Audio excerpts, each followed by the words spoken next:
She had not spoken in 300 years. Not a word. Not a sound. Not even a breath that carried meaning. The Dragon Queen sat alone on the highest peak in the known world. Her scales, once burning gold and deep crimson, had faded. They looked like ash now.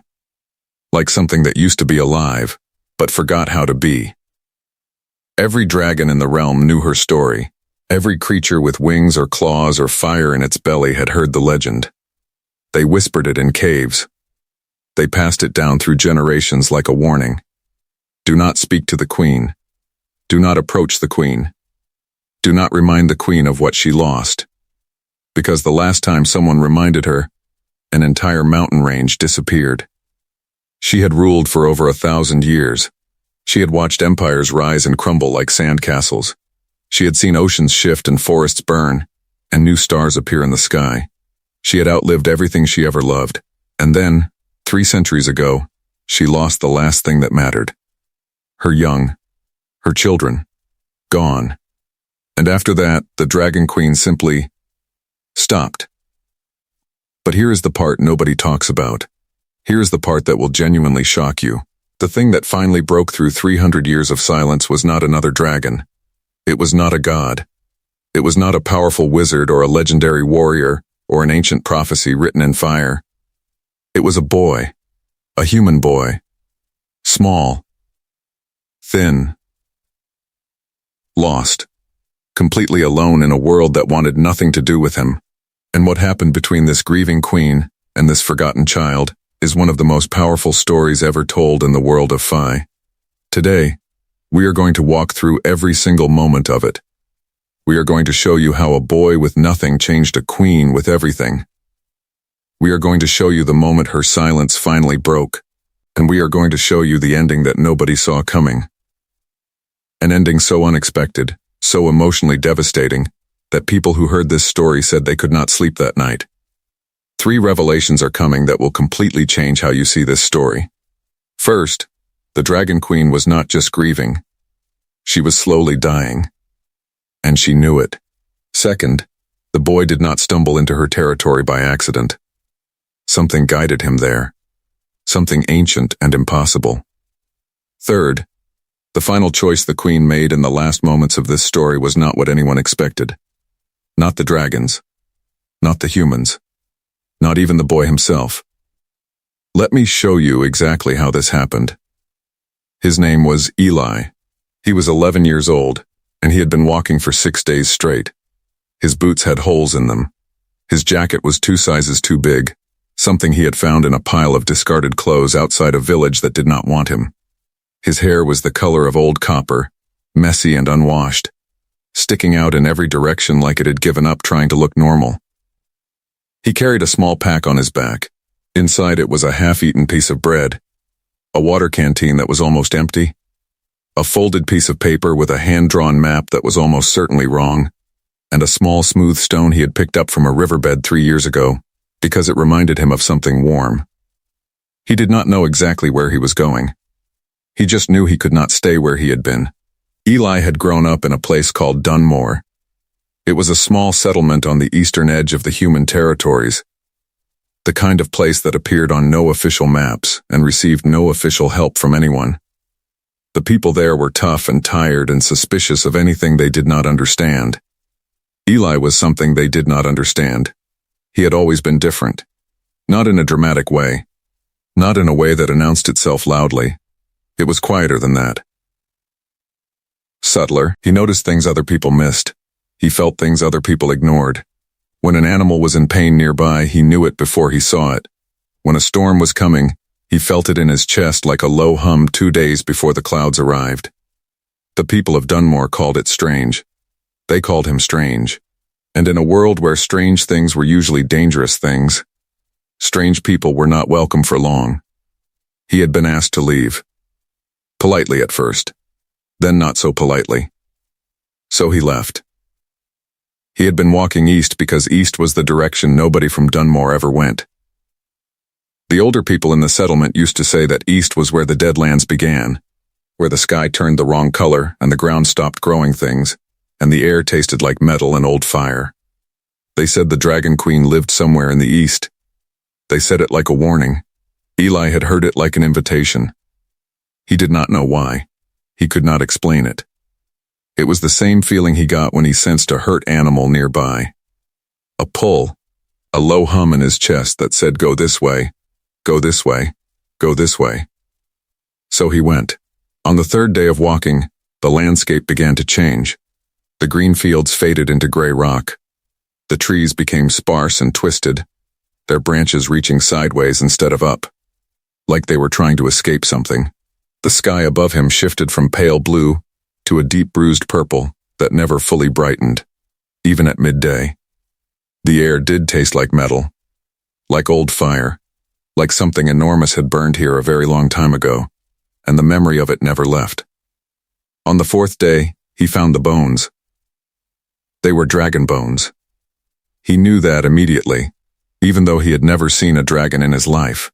They were simply too large to be anything else. A ribcage the size of a house. A skull half buried in the gray earth, its empty eye sockets staring up at the colorless sky. Teeth like broadswords, still sharp after what must have been centuries. Eli stopped and looked at them for a long time. He did not feel afraid. He felt something else, something heavier and quieter than fear. He felt sad. He reached out and touched the edge of the skull. The bone was cold and smooth under his fingers, and the moment he touched it, the hum in his chest got louder, stronger, like something had noticed him. He pulled his hand back, looked around. Nothing moved. The dead landscape stretched out in every direction, silent and still. He kept walking. On the fifth day, he ran out of water. This was a serious problem. There were no rivers in the dead lands, no streams, no rain. The ground was too hard and too dry to dig. He searched for hours, moving in wider and wider circles, looking for any sign of moisture, any dark patch of earth that might suggest water underneath. He found nothing. By the evening of the fifth day, his throat was so dry it hurt to swallow. His head was pounding. His legs felt like they were made of stone. He sat down on a flat rock and looked at the empty canteen in his hands and tried to think clearly. He could turn back. He was probably still close enough to make it back to the Greenlands before things got truly dangerous. He could turn back, find water, find another settlement, try again some other time. The hum in his chest said no. It was stronger now than it had ever been. It was almost a sound, almost a voice. Not words exactly, but something that felt like words. Something that felt like, keep going, you are almost there, keep going. He put the empty canteen back in his pack. He stood up. He kept going. On the morning of the sixth day, he saw the mountain. It rose out of the dead landscape like something that had decided the rules of geography did not apply to it. It was enormous, impossibly tall. Its peak disappeared into a layer of dark cloud that sat around it like a permanent crown. The rock it was made of was black and deep red, the colors of old blood and cold coal. And at the very top, barely visible through the dark clouds, something glowed. A faint, deep gold light, pulsing slowly, like a heartbeat. Eli stared at it for a long time. The hum in his chest was almost deafening now. It was definitely a voice. He still could not make out words, but the feeling behind it was unmistakable. There. Go there. She is there. Go there. He started climbing. It took most of the day. The rock was sharp and unstable in places, crumbling under his hands and feet without warning. He fell twice, cutting his palms and tearing a hole in his already ruined jacket. His thirst was becoming dangerous now. His vision was starting to blur at the edges. His body was sending him very clear signals that it was running low on everything it needed to keep going. He kept climbing. As he got higher, the air changed. It got warmer. Not the warmth of sunlight, but the warmth of something alive. Something breathing. The metallic taste faded and was replaced by something else. Something that reminded him, strangely, of the smell just before a thunderstorm. Electric and ancient and enormous. He pulled himself up over the final ledge just as the last light was fading from the sky. And he saw her. She was bigger than anything he had ever imagined. Bigger than the bones he had found on the fourth day, and those had already seemed impossible. She was coiled on the peak of the mountain like a continent that had decided to take a shape. Her scales were the color of faded gold and deep ash, and they caught the last light of the dying day and threw it back in dull, muted flickers. Her wings were folded against her body, massive and still. Her tail wrapped around the base of the peak in a slow, heavy coil. Her head rested on the rock in front of her, eyes closed, facing away from him. She was not asleep. He knew that immediately. The way you know when someone in a room is awake, even though their eyes are closed. There was a tension in her stillness, a weight to it, like something holding itself very carefully together. Eli stood at the edge of the ledge and looked at her. He should have been terrified. Every logical part of his brain was screaming at him that he was standing 20 feet away from the most dangerous creature in the known world, a creature that had destroyed mountain ranges, a creature that had not spoken in 300 years, a creature that every living thing in this world feared above all others. He was not terrified. He was heartbroken, because he recognized what he was looking at. He had felt it himself, in smaller ways, in the cold nights in Dunmore when nobody wanted him near. He had felt it in the way the people there looked through him, instead of at him. He had felt it in the silence of being completely, utterly alone. The Dragon Queen was not dangerous. She was devastated. He took one step forward, then another. The rock crunched softly under his worn boots. He was close enough now to feel the heat radiating off her scales. Close enough to see the slow, heavy rise and fall of her breathing. He sat down on the rock, about 10 feet from her enormous head. He did not speak. He did not move. He just sat there, in the fading light, on top of the highest mountain in the world, next to the most powerful creature alive. And he waited. For a long time, nothing happened. Then, very slowly, one enormous golden eye opened. It was the size of a cartwheel. The iris was deep amber, shot through with veins of dark red and old gold. The pupil was a vertical slit, black as the space between stars. It focused on him. Eli looked back at it. Neither of them moved. The eye did not blink. It just looked at him with an expression that was impossible to read, and somehow, at the same time, completely readable. It was the expression of something that had been alone for so long it had forgotten what it felt like to be looked at. Eli reached into his pack with slow, careful movements. He pulled out the last half of his piece of bread. He looked at it for a moment. Then he set it down on the rock between them. It was a ridiculous gesture. He knew that. A piece of stale bread for a creature that could swallow him in one bite. It was absurd. It was almost funny. But it was the only thing he had to offer. The golden eye looked at the bread. Then it looked back at him. And then, for the first time in 300 years, the Dragon Queen made a sound. It was not a roar. It was not fire. It was not the earth-shaking thunder that the legends described. It was something much quieter than that. It was a sound like the lowest, deepest note of an instrument that had never been built. A sound that Eli felt in his bones more than he heard with his ears. A sound that carried inside it, somehow, the weight of 300 years of silence finally breaking. Eli did not move, he did not speak. He just sat there and let the sound wash over him. And somewhere deep in his chest the hum went quiet. It had brought him here. It had done its job. Now something else was beginning. The night passed slowly. Eli did not sleep. He was not sure he could have even if he wanted to. He sat on the cold rock of the mountain peak, wrapped in his oversized jacket, watching the Dragon Queen with wide, careful eyes. She had not moved after that first sound. Her eye had closed again. Her breathing had returned to its slow, heavy rhythm. But something had changed in the air around her. Something subtle, the tension that had been in her stillness before, that careful, held-together quality, had shifted slightly. It was still there. But it was different now. Like a door that had been locked for centuries had been opened just a crack. Eli pulled his knees to his chest and thought about water. His thirst was genuinely dangerous now. His lips were cracked. His head was pounding with a dull, persistent ache that he recognized as dehydration. He needed water soon. Tomorrow morning at the latest. He looked around the mountain peak in the dim light. The dark clouds that permanently circled the summit were close here, close enough that he could see moisture in them. He could feel it on his skin, a faint dampness in the air that was almost nothing but was better than nothing. He tilted his head back and opened his mouth. It took a long time. But slowly, drop by drop, the moisture from the clouds collected on his face and lips and tongue.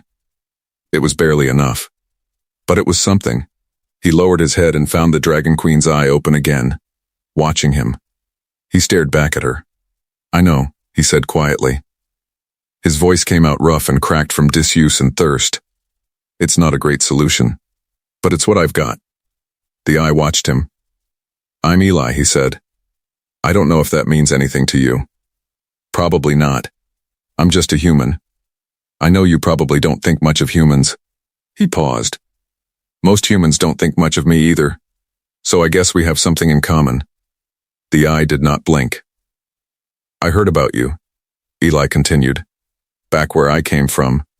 They talked about you like you were something to be afraid of, like you were a disaster waiting to happen." He looked down at his hands. The cuts from the climb had dried into dark lines across his palms. "But that's not what I see." He looked back up at her. "I see someone who lost something. And I know that's not the same as what you lost. I know I can't understand it. But I know what it feels like to lose things. I know what it feels like when the world just keeps going, and you're stuck in the same moment, the same pain, and nothing moves and nothing changes, and you start to wonder if it ever will." The Dragon Queen was very still. "I don't know why I came here," Eli admitted. "I mean, I felt like I was supposed to, like something was pulling me this way. But I don't know what I'm supposed to do now that I'm here." He looked at the piece of bread still sitting on the rock between them, untouched. "I don't have much to offer." "I know that." He was quiet for a moment. "But I'm here," he said. "If that counts for anything." The night deepened around them. The dark clouds swirled slowly above. The dead landscape stretched out far below, gray and silent and vast. And then the Dragon Queen moved. It was a small movement. Barely anything. She shifted her head, just slightly, so that her enormous jaw rested a few feet closer to where Eli was sitting. The ground trembled faintly with even that small adjustment. A sound like distant thunder rolled across the mountain. Eli did not flinch. He looked at her jaw, now close enough that he could see the individual scales along its edge. Each one was the size of a dinner plate. Each one was etched with patterns so fine and complex they looked like writing in a language that no longer existed. He reached out slowly, very slowly, giving her every opportunity to pull back, to react, to end this. She did not move. His fingers touched the edge of one of the scales on her jaw. It was warm, warmer than he expected. Not the heat of fire, but the heat of something living. Something that had been alive for a very, very long time, and carried all of that time inside it like stored sunlight. He felt something pass through him when he touched it. Not a vision exactly, more like an impression. A feeling. A flash of something enormous, and ancient, and unbearably sad. He saw, for just a moment, what she had lost. Not the details. Not the faces, or the names. Just the feeling of it. The size of it. The way it had hollowed her out from the inside, and left something vast and empty where warmth used to be. He pulled his hand back. His eyes were wet. "I'm sorry," he whispered. "I'm so sorry." The Dragon Queen made that sound again. That deep, bone-felt note. But this time it was different. This time there was something in it that Eli could only describe as recognition. Like she had heard something in his voice that she had not expected to hear. Something real. They stayed like that until the sky began to lighten. When the first gray light of dawn crept across the dead landscape below, Eli stood up slowly, his joints stiff and aching from the cold night on the rock. He stretched, wincing. He looked out at the view from the mountain peak. From up here he could see everything. The dead lands stretching east, the faint green line of the living territories far to the west, the bones of ancient dragons scattered across the gray earth below like fallen monuments, the dark clouds circling the peak like a permanent storm that had forgotten how to rain. He turned back to the Dragon Queen. She was watching him with both eyes open now. The second eye was identical to the first. Deep amber, shot through with old gold and dark red. Ancient and enormous and, he now realized, deeply, profoundly tired. Not the tired of someone who needed sleep. The tired of someone who had been carrying something too heavy for too long. "You're dying," Eli said quietly. It was not a question. He had felt it when he touched her scale. That impression of something vast and empty. The warmth he had felt was real, but underneath it was something else. Something cooling. Something slowing down. The Dragon Queen held his gaze. "How long?" he asked. She did not answer. She could not answer. Not in words. Not yet. But something in the way she looked at him told him the answer anyway. Not long. Eli sat back down on the rock. He pulled his knees to his chest again. He thought for a long time. "Okay," he said finally. "Then I'm staying." He said it simply, without drama, without a speech. Just a statement of fact, the way you might say the sky is gray or the rock is cold. He was staying. The Dragon Queen looked at him for a long moment. Then she did something that Eli would remember for the rest of his life. Something small and enormous at the same time. She lowered her head until it rested on the rock directly in front of him, close enough that he could feel her breath on his face, warm and slow and carrying that ancient electric smell. And she closed her eyes. Not the closed eyes of sleep, not the closed eyes of pain, the closed eyes of something that had finally, after 300 years, allowed itself to rest. Eli sat very still. He did not move. He barely breathed. He just stayed. And for the first time in 3 centuries, the Dragon Queen was not alone. 3 days passed on the mountain. Eli had no food left. His water situation was still the same desperate trickle from the clouds, barely enough to keep him functional. His body was running on something that was not quite physical anymore. Something stubborn and quiet that refused to give up even when every practical reason to continue had run out. He spent those 3 days simply being present. He talked to her. Not constantly. Not in a way that demanded response, just the way you might talk to someone who is very ill and cannot speak back. Filling the silence with something human and warm. Telling her about Dunmore. About the cold winters and the suspicious faces and the way the other children used to move away from him in groups, like he was a stone in a stream that the water had to go around. He told her about the feeling in his chest, the hum that had guided him here. He told her he had never told anyone about it before, because the one time he had tried, the person he told had looked at him with an expression that made him feel like something was wrong with him. He told her about the smooth stone in his pack, how he had found it in a riverbed when he was 8 years old, the same year his mother had left, how he had picked it up because it was warm from the sun, and it fit perfectly in his palm, and holding it felt like holding something that was not going anywhere. He showed it to her. She opened one eye and looked at it. A small, smooth, ordinary river stone, sitting in the palm of a small, thin, ordinary human boy. The eye stayed open for a long time.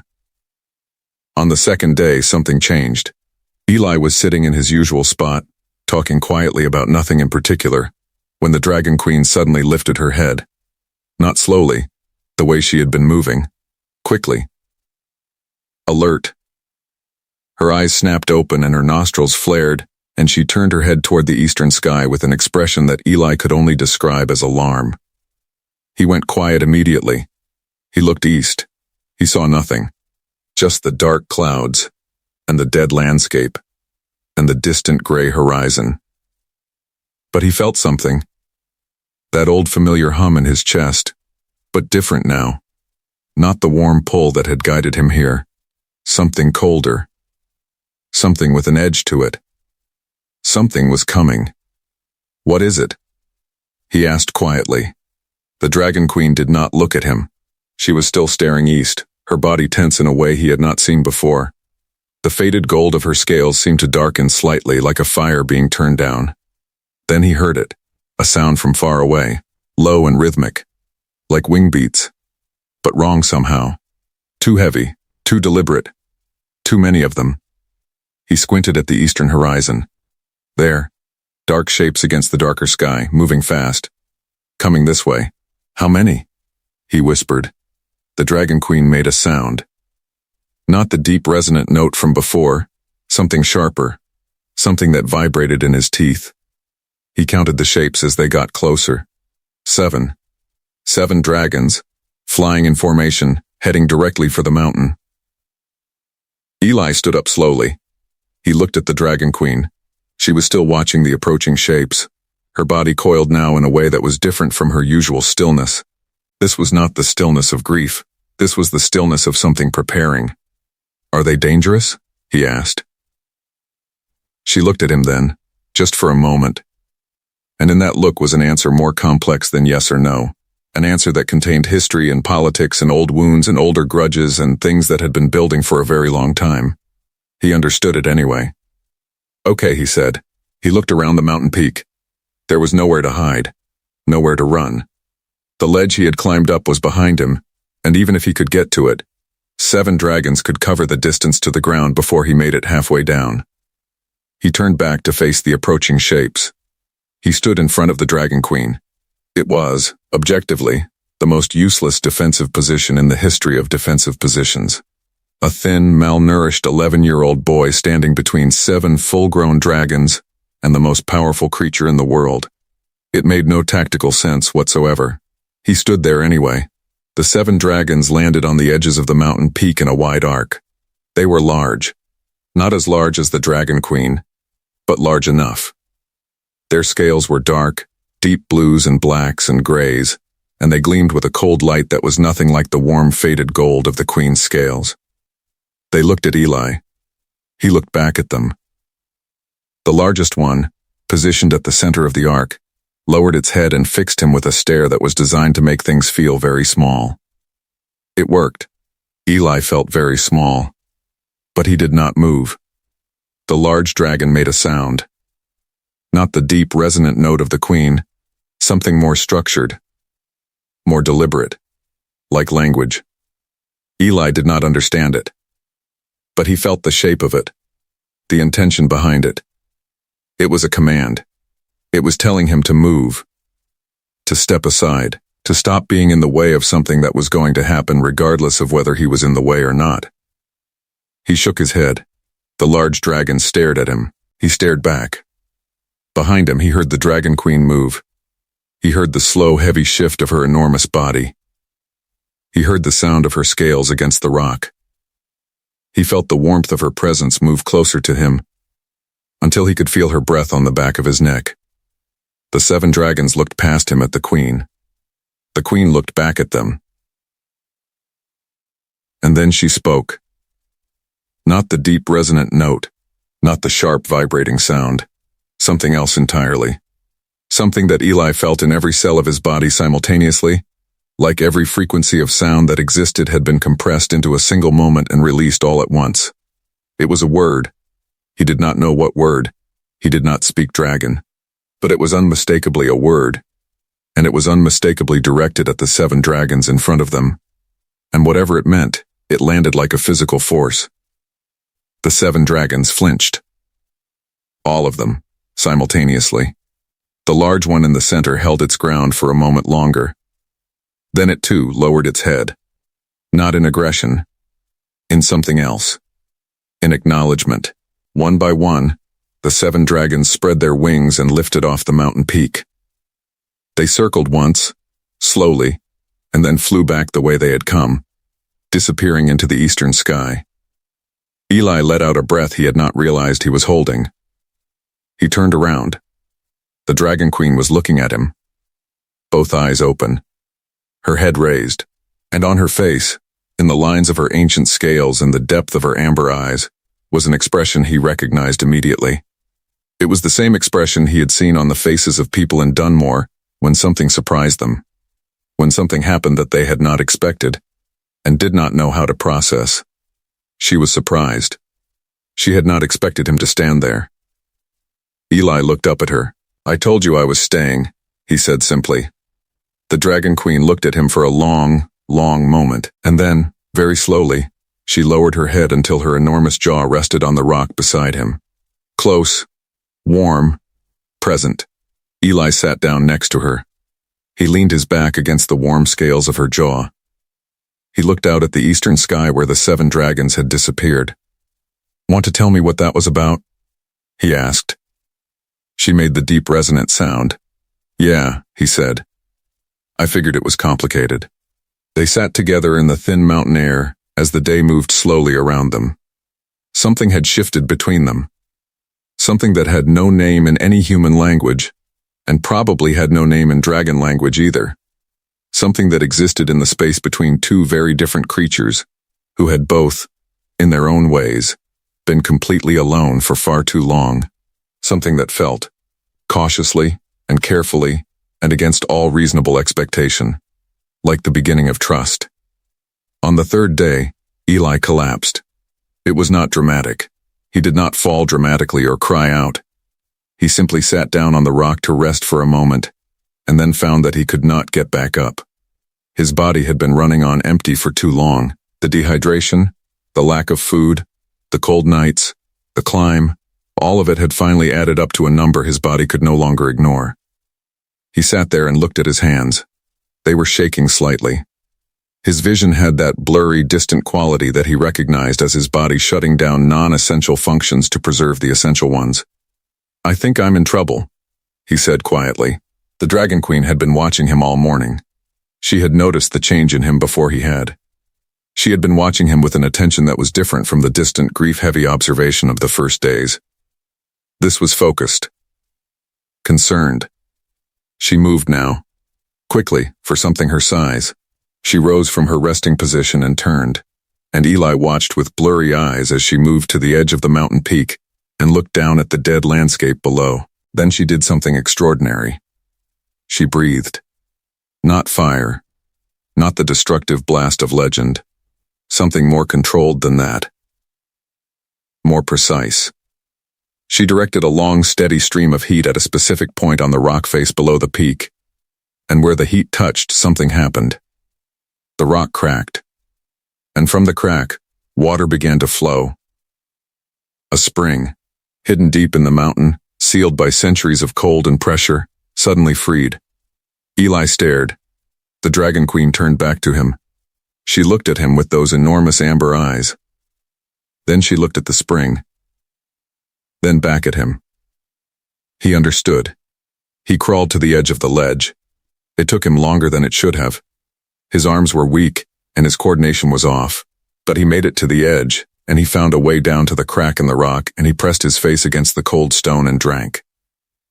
The water was cold and clean and tasted like the inside of the mountain. Like minerals and ancient dark, and something that had been waiting a very long time to be found. He drank until his hands stopped shaking. He climbed back up to the peak. Slowly. Carefully. His body already beginning to respond to the water, the fog in his head clearing slightly. The Dragon Queen was waiting for him. He sat down in front of her. He looked at her. She looked at him. "Thank you," he said. She made the deep, resonant sound. They looked at each other for a long moment. "Can you understand me?" Eli asked. "Like actually understand the words?" She held his gaze. "Blink once for yes," he said. She blinked once. Eli felt something shift in his chest. Not the hum. Something warmer than that. Something that felt like a door opening. "Have you always been able to understand human language?" One blink. "But you haven't spoken to anyone in 300 years. She held his gaze. Did not blink. Which he took to mean that was correct. "Because of what happened to your young." One blink. Slow. Heavy. Eli was quiet for a moment. He thought carefully about his next question. "Were they killed?" he asked gently. One blink. "By humans?" She held his gaze for a long moment. Then she blinked once. Eli absorbed that. He thought about what it meant. He thought about the 7 dragons who had come to the mountain.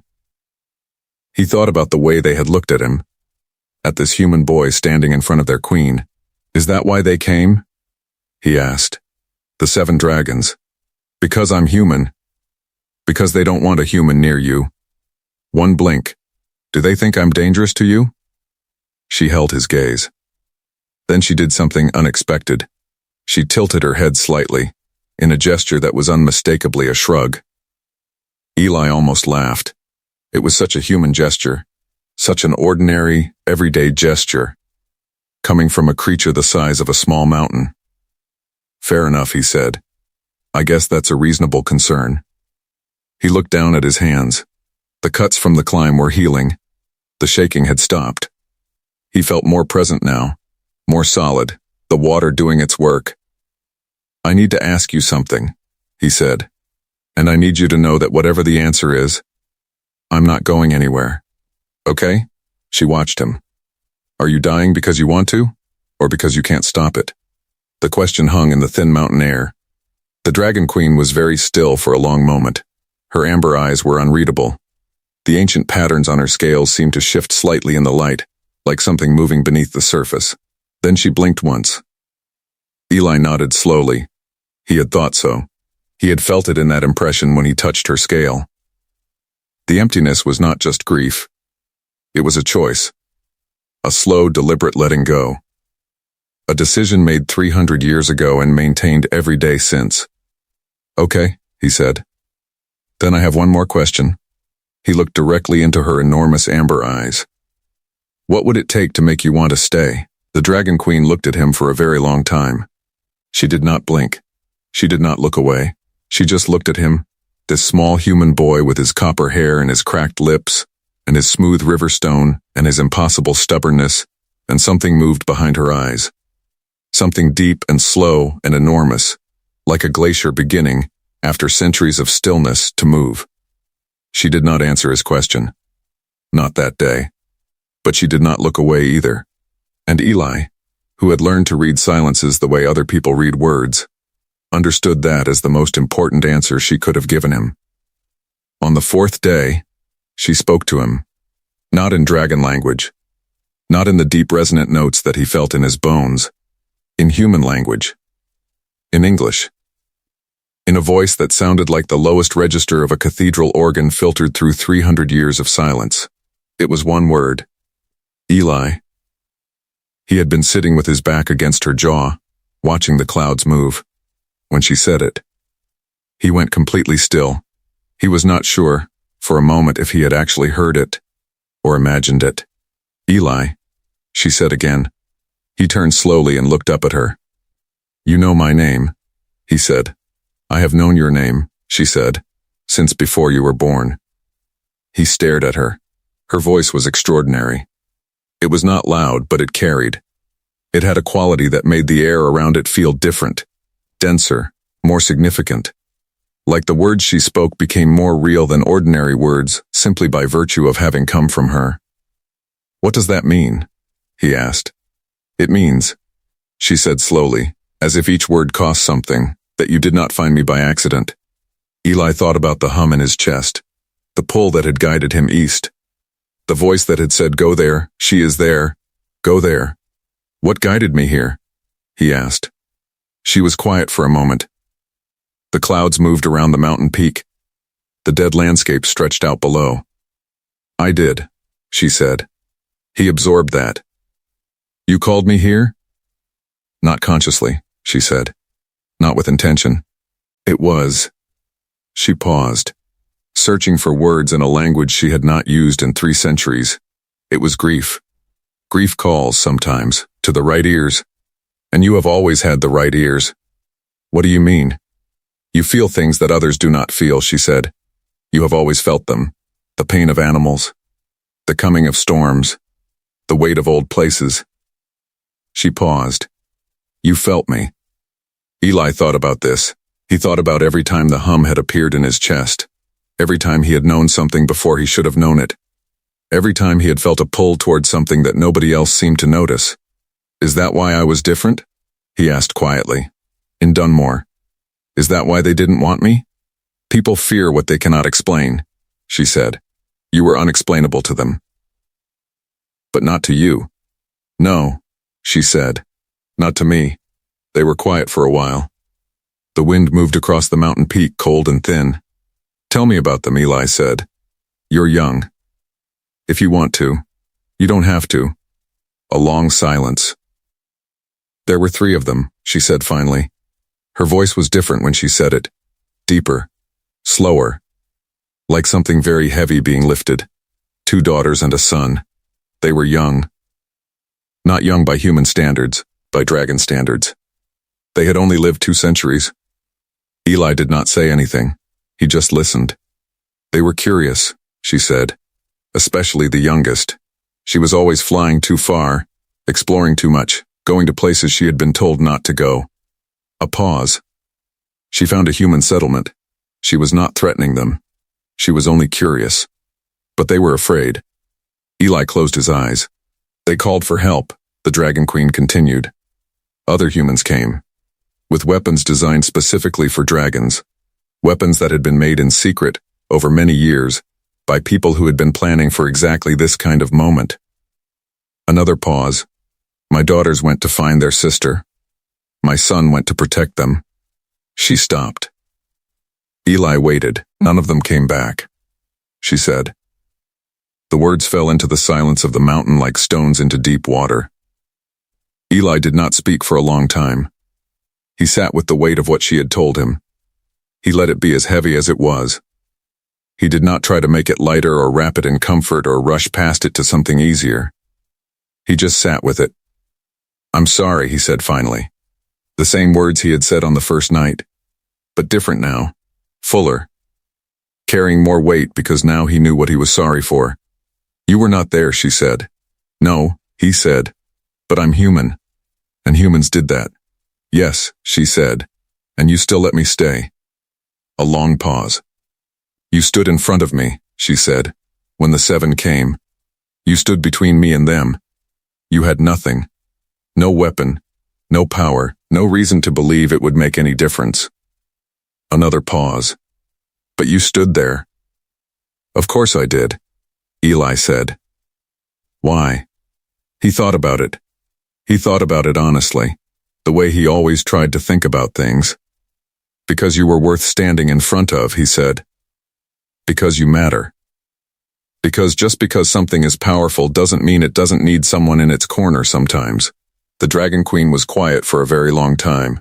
When she spoke again, her voice was different. Still deep, still slow, but something in it had changed. Something had loosened. The 7 dragons who came, she said. They were not my enemies.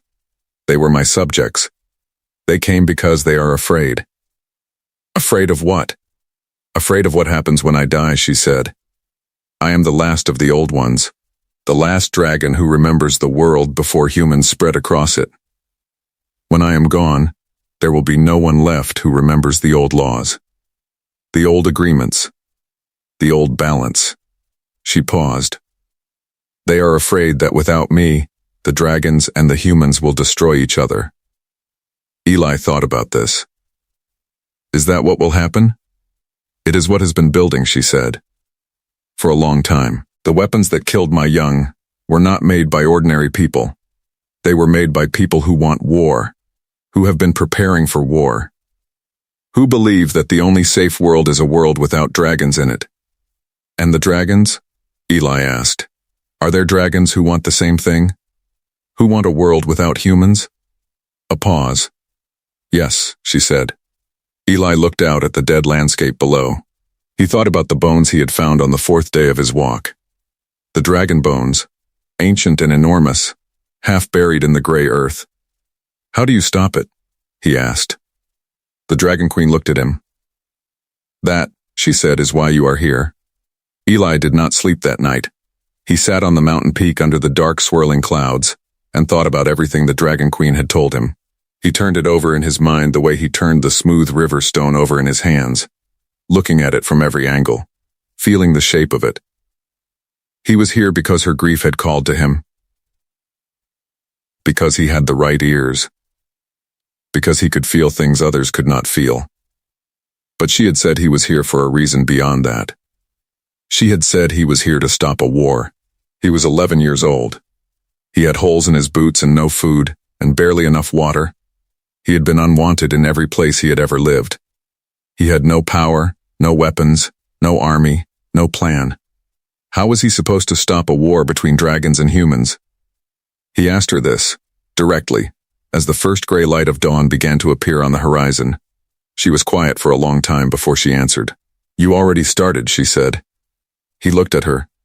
When you touched my scale on the first night, she said, you felt what I felt. You saw what I lost. And you wept.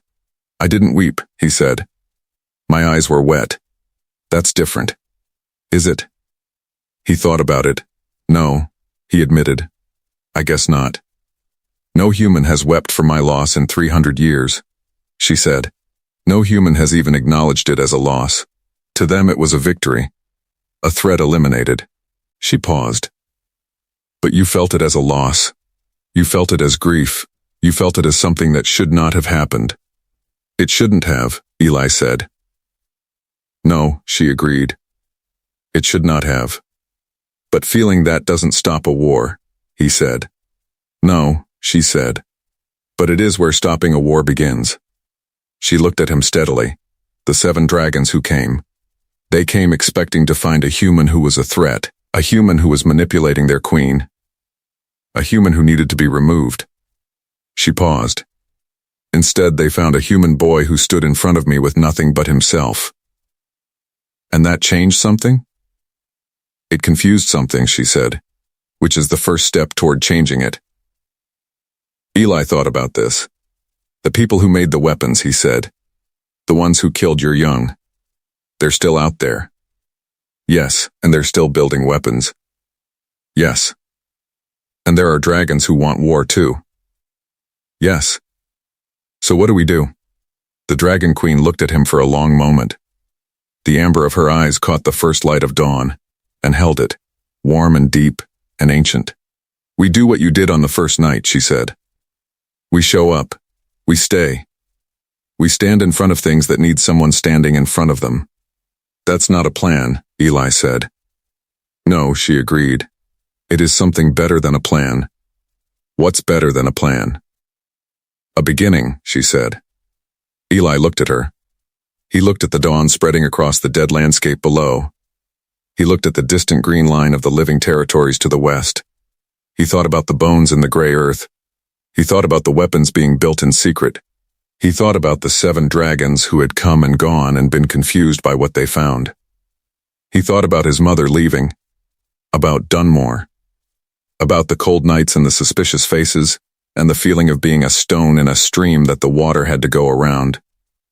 He thought about the hum in his chest that had brought him here, that had known, somehow, before he did, that this was where he needed to be. He reached into his pack and took out the smooth river stone.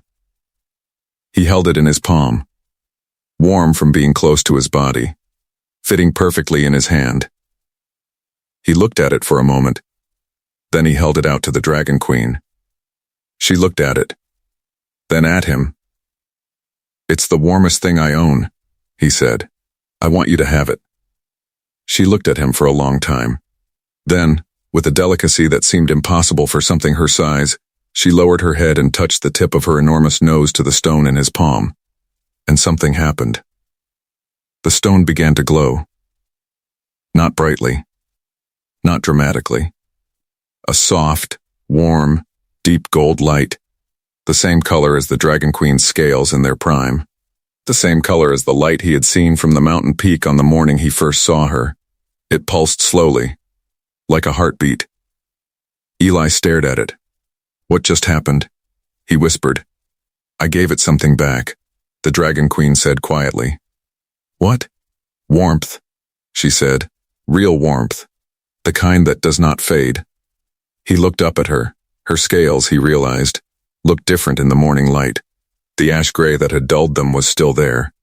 But underneath it, something was moving.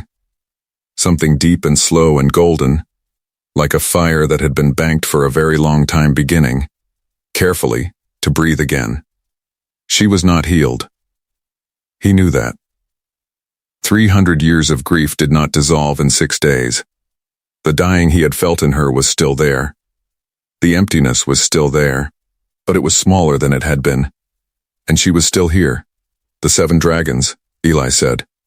They'll come back. Yes, she said. And the people with the weapons. Eventually, she said, and we're going to have to deal with all of it.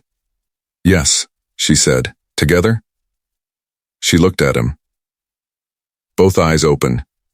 Ancient and amber and tired, and underneath all of that, something new. Something that had not been there 6 days ago. Something that looked, cautiously and carefully, and against all reasonable expectation, like hope. Together, she said. Eli closed his fingers around the glowing stone. He stood up. He looked out at the world below the mountain. The dead lands and the distant green and the gray bones of ancient dragons and the far-off places where humans were building weapons and dragons were sharpening old grievances, and a war was slowly, steadily building towards something that nobody would survive. He was 11 years old. He had holes in his boots. He had no plan. He had a beginning. He turned back to the Dragon Queen. Okay, he said. So, where do we start?